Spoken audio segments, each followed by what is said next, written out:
Martin Hilditch, thank you ever so much for joining us today. Thank you and welcome to the Eastlight Academy. Can you start just by introducing yourself? Absolutely, I'm Martin Hilditch and I'm the editor of Inside Housing magazine.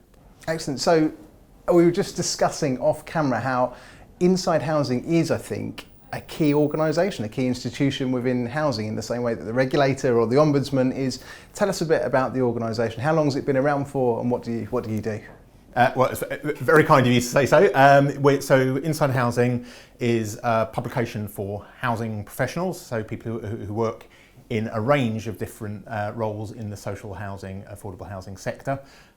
So what we aim to be is a comprehensive information service for people who live and work in social housing, and that will be providing with information that would help you do your job better, make your organisation stronger. That's really what we're there for, and that's in a range of different ways. So we provide a daily news service, so up to the minute news, analysis, research, and those types of things, comments, so thought pieces, thought leadership. So where's the sector going, what do people need to know, what might be coming forward.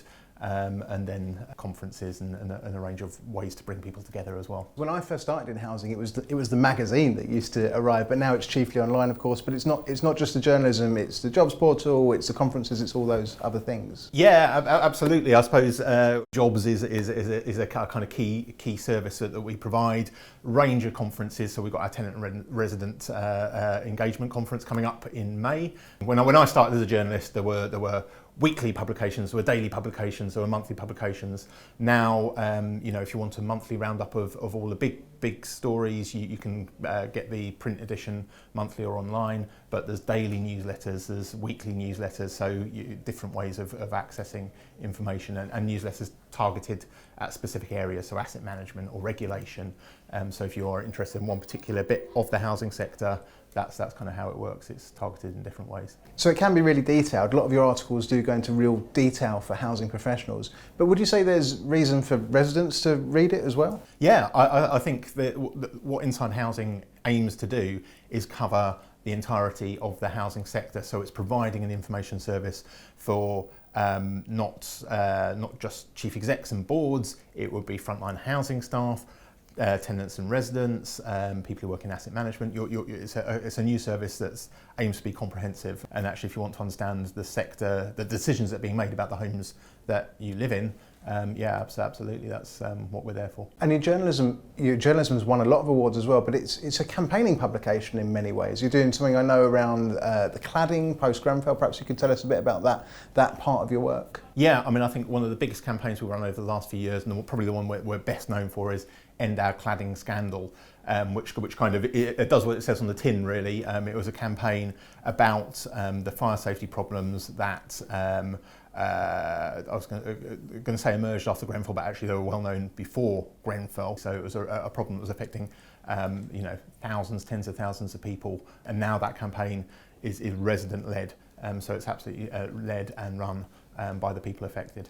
So a lot of your journalism is campaigning journalism, really. Does Inside Housing look to impact on and affect government policy as a matter of course? I think certainly if that's what our readers want, so if it's going to be useful to our readers, that's what we're looking to do. I mean, we're looking to provide information that is useful to our readers. So yeah, absolutely part of that is having influence. So End Our Cladding Scandal campaign, when that launched, there was almost no money in the pot to remove dangerous cladding from buildings. Now it runs into the billions. So those types of things where it's going to be useful, have an impact. That's where we want to kind of concentrate our voice. So it's definitely a very, very important part of what we do. And we campaign in other areas as well. So we've got our racism and housing campaign, which is a series of articles looking and examining different areas, because there's a tremendous and shocking lack of diversity, particularly at the top levels of organisations in housing. So looking at some of the problems there. One of the most, I mean, it's an overused word, but one of the most iconic images for me to come out of the Grenfell tragedy was your front page with "Never Again" written across it. And I know that you and your colleague Pete Apps and others have done some really impressive work around that. Do you remember the day that it happened, and do you remember the response of the organisation to Grenfell? Yeah, absolutely. I remember the day it happened and just the kind of horror of waking up and realising, seeing the news breaking, realising the significance of that news, but also realising that this was something that was a known risk. So Never Again was the cover quite immediately after the tragedy, but the one that sticks in my mind is one 2 months before, when the front page of Inside Housing was warning about the danger of cladding on the outside of buildings. So this was something that was a well-known risk. And if you go back to, I've been around long enough, I was working on the magazine when the Lacknell the fire happened, and that 6 people died in a London block 10 years previously, and all of these risks were known, but had effectively been kind of swept aside. The lessons weren't learned.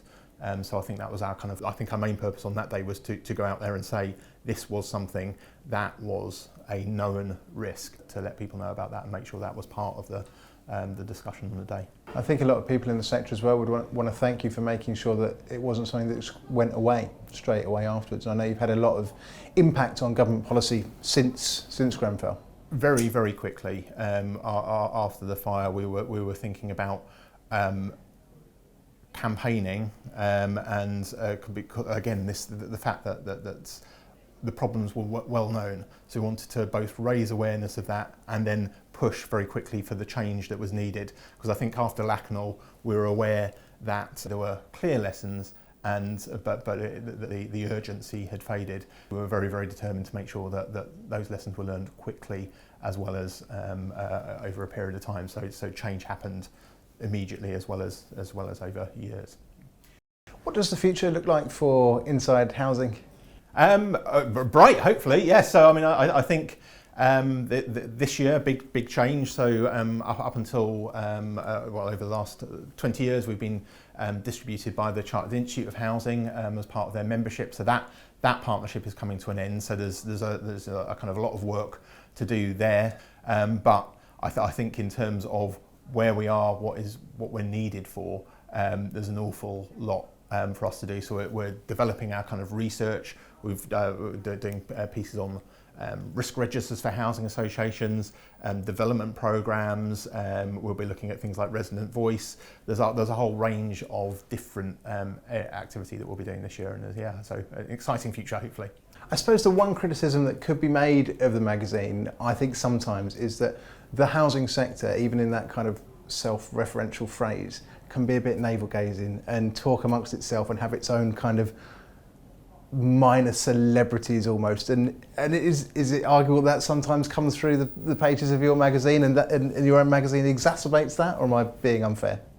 I hope you're being unfair, but I think there is a fair criticism within that absolutely a sector that just talks to itself is there's a problem there. So one of the things we do look to pick up on wider practice, talk about, we'll bring in people from outside of the sector to talk about the wider world, the economy, technology, advances in customer service in other fields. These are all things that I think the sector does need to be aware of and to be outward looking and look at kind of good practice that's out there elsewhere. And I think Inside Housing hopefully does and can play a role in doing that both through the pages online, Inside Housing, through conferences and webinars and those kind of forums. But I also think, actually, while there's some justification to the concern about navel gazing, actually, a lot of the problems the sector's had over the last few years, for example, in terms of tenant and resident engagement, damp and mould, conditions, fire safety,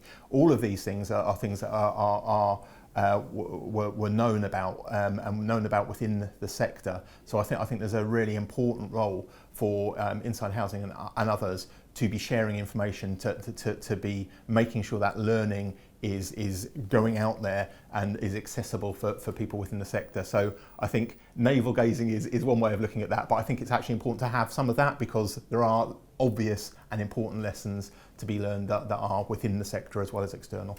So I suppose the flip side of that for me really is that people like Inside Housing bring a degree of accountability both to the sector and to the government, which it doesn't necessarily always find within itself. And I think particularly if you look at social media at the moment and the stuff that's going on there around stock conditions and things, that's really important, and that kind of resident voice helps our work. So I suppose my question really is, How does Inside Housing help inform that resident voice? Why do you think that people living on, say, the Templars estate in Whittam, why should they pick up a copy of Inside Housing magazine? It all comes back down to one word for me: learning.